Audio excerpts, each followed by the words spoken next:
नमस्कार मित्रों, आप देख रहे हैं अस्तित्व टीवी। मैं आचार्य पवन दत्त आपके सामने मौलिक एवं बहुत ही दिव्य चर्चा को लेकर के बैठा हूँ। और निश्चित रूप से वह यह है कि हम जानते हैं, हमें भान है, ज्ञात है इस बात का कि 10 महाविद्याएं क्या है, लेकिन पूर्ण जानकारी नहीं होती है। 10 महाविद्याएं हमारे जीवन के आधार रूप में कैसे परिणित होती हैं, यह जानना हमारे लिए परम आवश्यक है। क्योंकि हर 1000 व्यक्तियों में से 2-4 अधिकतम 10 लोग ऐसे होते हैं जिनका जीवन साधनारत रहता है। जो रात्रि में जागने वाले लोग हैं, जो संयमी हैं, संयमी व्यक्ति निश्चित रूप से उन 10 महाविद्याओं के बारे में जानता है। अगर जो आप नहीं जानते हैं तो इसका कारण ये हुआ कि आप संयमी नहीं हैं। अगर जो आप संयमी नहीं हैं तो आपका जीवन वास्तविकता में प्रसन्नतापूर्वक व्यतीत हो रहा है, ये कहने में संकोच उत्पन्न होता है, क्योंकि नहीं होता है। जो व्यक्ति जीवन में संयमी नहीं हो पाता है, नियम, मैं बताना चाहता हूं आपको, नियमबद्धता एक अलग विषय है। नियम कोई भी कर सकता है। नियम तो वहाँ भी हो जाता है जब आपके ट्रेन का समय होता है। नियम वहाँ भी हो जाता है जब आपके फ्लाइट का समय होता है। नियम वहाँ भी हो जाता है जब आप किसी बस में सफ़र करते हैं। नियम वहाँ भी हो जाता है जब आप किसी शादी में जाकर के टाइम के पाबंद होकर के भोजन करते हैं। समय वहाँ भी हो जाता है जब आपके टाइम पर मीटिंग फिक्स होती हैं, वहाँ भी नियम बनता है। लेकिन संयम कहाँ बनता है? तो बताया गया, संयम वहाँ बनता है जहाँ आपको अपने ऊपर एक विशेष रूप से कमांड रखनी होती है। कमांड वही रख पाता है जो साधक होता है, साधना में रत होता है। और वह साधक जो साधनाओं को उत्पन्न कर देता है, जो हर प्रकार के साधनों को उपस्थित कर दे, वह साधक होता है। वो साधक किसका होता है? तो का जो साधक होते हैं, जो संयमी होते हैं, जो रात्रि काल में अपनी निद्रा को त्याग करके कुछ विशेष करने का भाव रखते हैं अथवा मन रखते हैं, वो 10 महाविद्याओं के बारे में जानते हैं। 10 महाविद्याओं के बारे में जानना हमारे लिए सर्वथा उचित रहेगा। क्योंकि जिस दिन हम उनके बारे में जान जाएंगे, जिस दिन हम उनके मूल तत्वों को जान जाएंगे, माँ काली, तारा आदि जो 10 महाविद्याएं हैं, इसमें धूमावती, बगलामुखी, छिन्नमस्तिका, कमलाक्षी, कमला, ऐसी ऐसी जो 10 विद्याएं हैं, ये इनमें से कुछ उग्र हैं।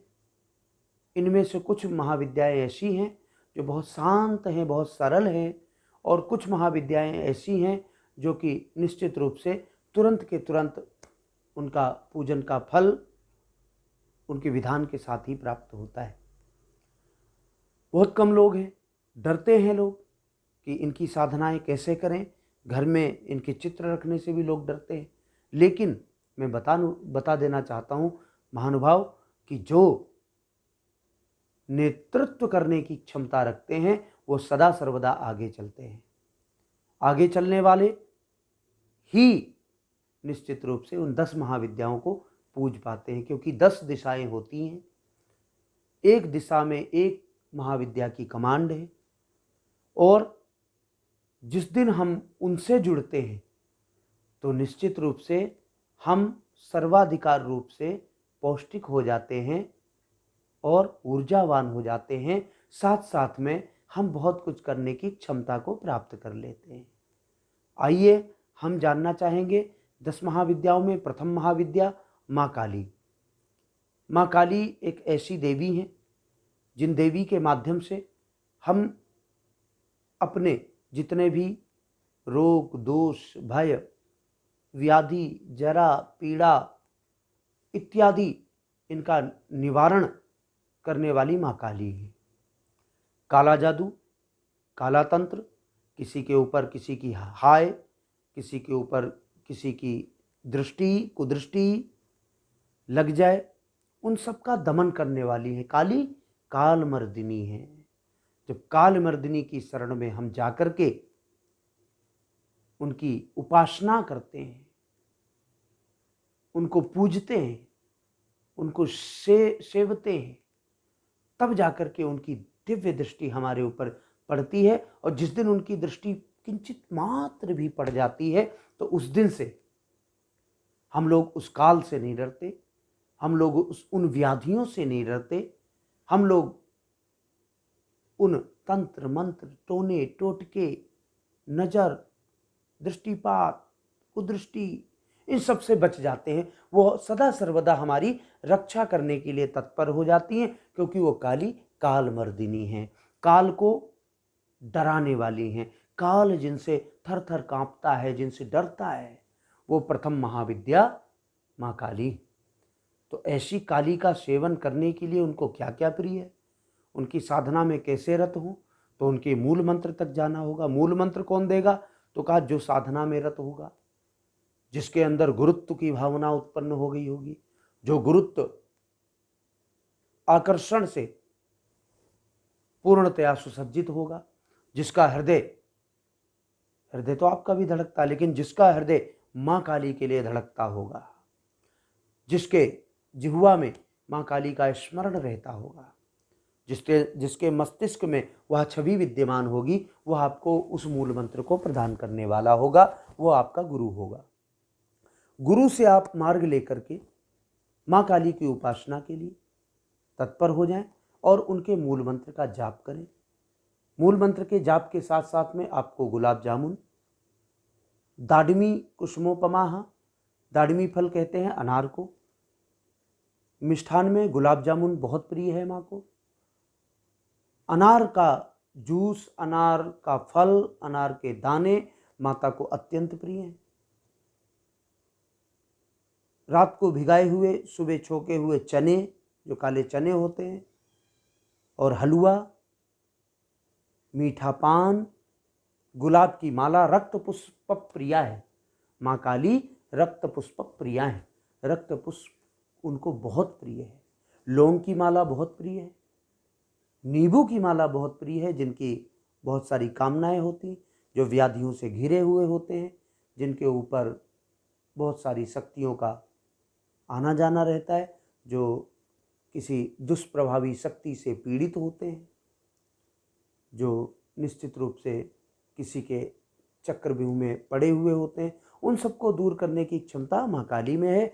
नींबू की माला चढ़ाएं, इलायची की माला चढ़ाएं, लौंग की माला बना करके चढ़ाएं, गुलाब की माला चढ़ाएं, रक्त पुष्प चढ़ाएं, गुड़हल की माला चढ़ाएं और माता को दिव्य चने और हलवे का भोग लगाएं, अनार का भोग लगाएं, पपीते का भोग लगाएं और उनके लिए गुलाब जामुन अत्यंत प्रिय, उस मिष्ठान का भोग लगाएं और केसर युक्त माता के लिए अपने हाथ से खीर बनाएं, मेवा डाल करके खीर बनाएं, उस खीर को खूब पकाएं, उस खीर का भोग लगाएं माता को अत्यंत प्रिय है।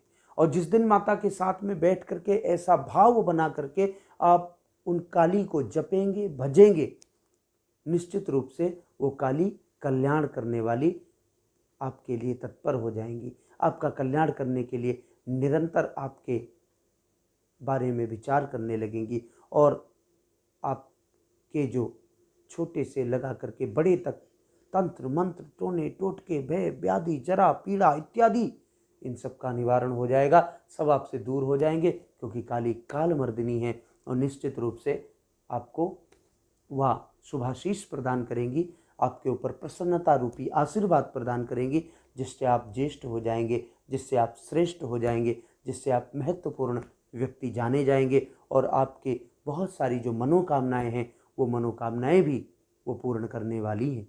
लेकिन आपको जो मैंने बताया है इस पर ध्यान देना होगा। आसन, भाषण और रासन, इन चीज़ों पर ध्यान देना होगा। आपका राशन शुद्ध होना चाहिए जो आप खाएंगे, आपका बासन मतलब आपके पात्र शुद्ध होने चाहिए जो आप लेकर के बैठेंगे अथवा जिन पात्रों में आप भोजन करेंगे, और आसन, जिस आसन पर आप बैठेंगे वह कंबल, वह आसन शुद्ध होना चाहिए, और निश्चित रूप से वो काली कालमर्दिनी जो हैं, काल को मारने वाली, जो जरा पीड़ा काला जादू को दूर करने वाली हैं, वो काली कल्याण करने के लिए आपके लिए तत्पर हो जाएंगी, आपका कल्याण करेंगी। निश्चित रूप से आप बहुत ही सफलतम व्यक्तियों में गिने जाएंगे और निरंतर आपकी सफलता दुगने चौगुने बढ़ती चली जाएगी। जय माँ काली।